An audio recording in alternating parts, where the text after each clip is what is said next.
Welcome to Redtastic. Story 1. I, 26 male, am the first child of my dad, 64 male. He remarried when I was a toddler to my stepmom, 52 female, and stepbrother, 25 male. I live in a different city and work at a fairly stable job. I currently earn a decent salary. I'm not exactly close to any of my family members, and this is because growing up, I was treated unfairly by my dad and stepmom because I had learning disabilities and was socially awkward. My stepbrother, on the other hand, was regarded as a genius and was the apple of my parents' eyes. He's the golden child who excelled in everything, academics and athletics. So I pretty much struggled to measure up, and my dad was ashamed of me. He hated that I was slow in catching up and either neglected me or shamed me for being a dumb kid. I eventually overcame my disabilities, and because I struggled and trained myself in school, taking extra jobs, applying for scholarships, sacrificing the little social life I had, etc., I now have a better life than my folks predicted. My dad preferred and spent more time with my stepbrother. He was the star child, the brilliant one. So dad did everything he wanted, and stepmom made sure of it. But she kicked against my needs, claiming that it would be a waste of his resources. When I got accepted into college despite being held back, rather than congratulating me, my dad made a joke about me taking student loans and dropping out after my first year, and my stepmom accused me of forging the mail. But when my stepbrother got his, dad congratulated him heartily and bought a new car for him. This made me feel very much unwanted, so I rarely went home or asked for their assistance. Now dad is sick, and stepmom wants me to come back home and take over caring for him, as if I don't have a job and a life of my own.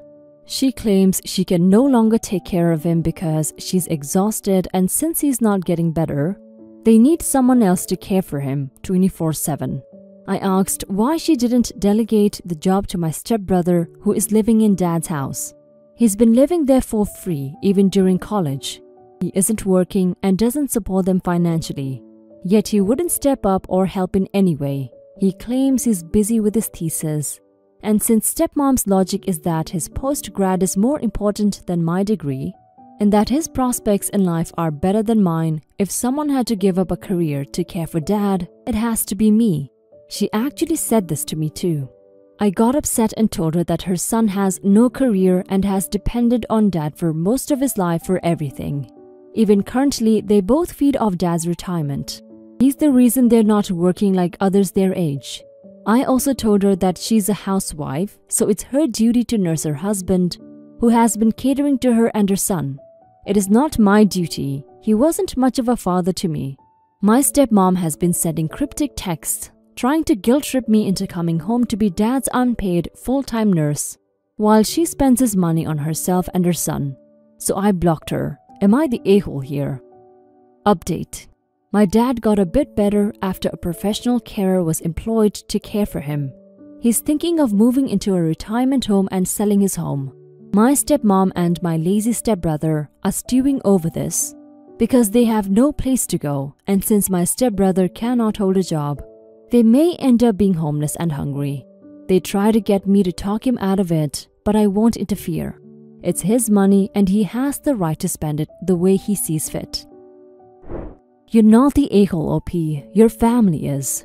I'm sorry your childhood was horrible and you didn't feel cherished by your own father. He should be ashamed of himself for taking care of someone else's child and neglecting and traumatizing his own. Your stepmom had no right to ask you to give up your own life to care for your dad. Even if he was a great parent, it would still have been a lot to ask from you. She's the one who's married to the man. She should take care of him. In the end, your dad probably did the right thing for himself. As for your stepmom and stepbrother, I'm sure your stepbrother's bright future will be enough for them to survive on. Story 2. Her college boyfriend passed away in an accident 5 years ago. I, 28 male, understand that he will always be a part of her, 26 female, life, and she will always love him. Her grief and trauma and how she dealt with losing a boyfriend is a part of who she is as a person. We have been dating for 2 years. The problem is that she brings him into our relationship.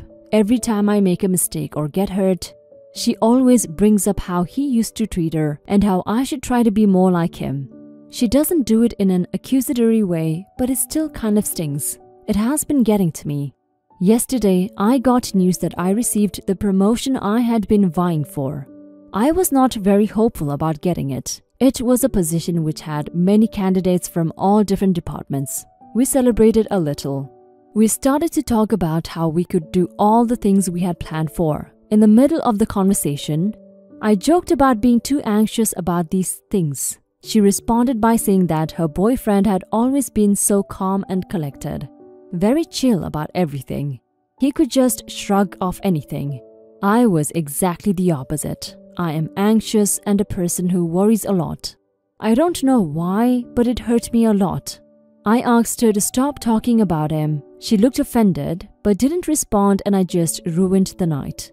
We sat there for a few minutes before she decided to clean up and go to bed early. I feel like I'm being compared against someone I will never match up to. I know that he's very important to her, but can't she cherish him without making me feel like shit?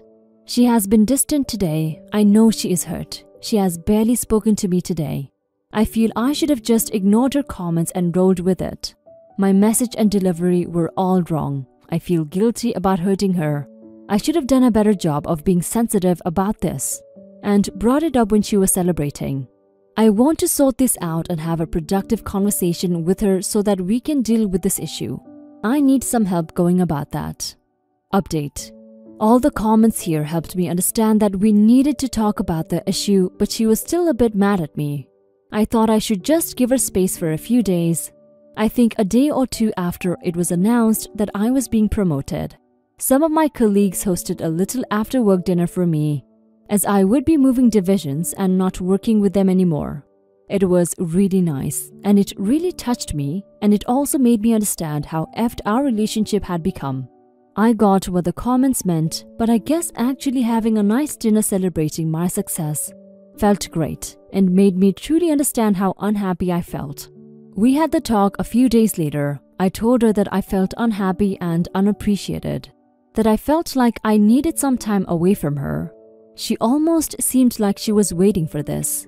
She didn't seem particularly upset over it. She said she understood and she would move back to our parents as soon as possible. I know it is ugly, but some part of me wanted her to be upset. Some proof that she cared for me. I don't know. I feel like she didn't love me at all. I feel like I wasted years being in love with her. She moved out 2 weeks ago and I miss her a lot. Home feels really lonely without her, but at the same time, I feel better. Not a lot, but I feel a bit better about myself. It is strange. She's not a bad person. She's a wonderful person. And that is why I fell in love with her. But the closer we got, the less happy our relationship made me. I know a lot of it was my fault and I need to work on communication skills. OP, you deserve to be celebrated and to be able to have a relationship without a third party's constant presence or feeling like you're having to compete with someone else. People whose partners died understandably often consider that person an integral part of their lives. But the deceased shouldn't be more of a focus than the person they are with right now. Sounds like she started dating before she was ready to move on, and you paid the price. You did the right thing ending things with her. Hopefully she will go and heal, and as for you, I wish you all the best. Congrats on the promotion. Now for some comments. Sorry man, honestly, when people die young, they are automatically canonized. She has a memory in her head of someone that likely never existed and will continue to hold everyone to this unrealistic standard. She clearly didn't get enough help for her trauma, and you shouldn't have to live your life being compared to a kid that, while probably a good guy, had the luxury of never having to deal with adult problems with her or go through any real difficulty. Until she breaks up with him, she won't be able to be happy with anyone else. You said she's a wonderful person, but it didn't seem like she was that wonderful to you. You deserve better. It hurts now, but that's okay. You did the right thing. Take your time to grieve, and I think it's normal to feel like you, that your partner should be upset. When I met my ex after breaking up a few months prior, I felt really relieved by seeing that he grieved our relationship. It made me think that we both had appreciated what we had. I think your ex might grieve too, but silently. You're not a bad person for feeling the way you do. You're right. She wasn't shocked that you wanted to break up because she expected it. She knows she isn't over her ex. But when she met you thought, I have to try. Maybe someone new will help. She knows the way she's been treating you was cruel and unhealthy. And I hate to say this, but no. She probably didn't really love you. How can she? She's in love with her ex. She constantly compared you to him in a negative way. You were a failed attempt at getting under someone to get over someone. This woman is completely emotionally unavailable. She might not be a bad person, but at the moment she's a very broken person. And broken people make bad choices, which often result in someone else being treated poorly. You've absolutely done the right thing and you shouldn't feel a single bit of guilt. Go and find someone who wants you, not her ex.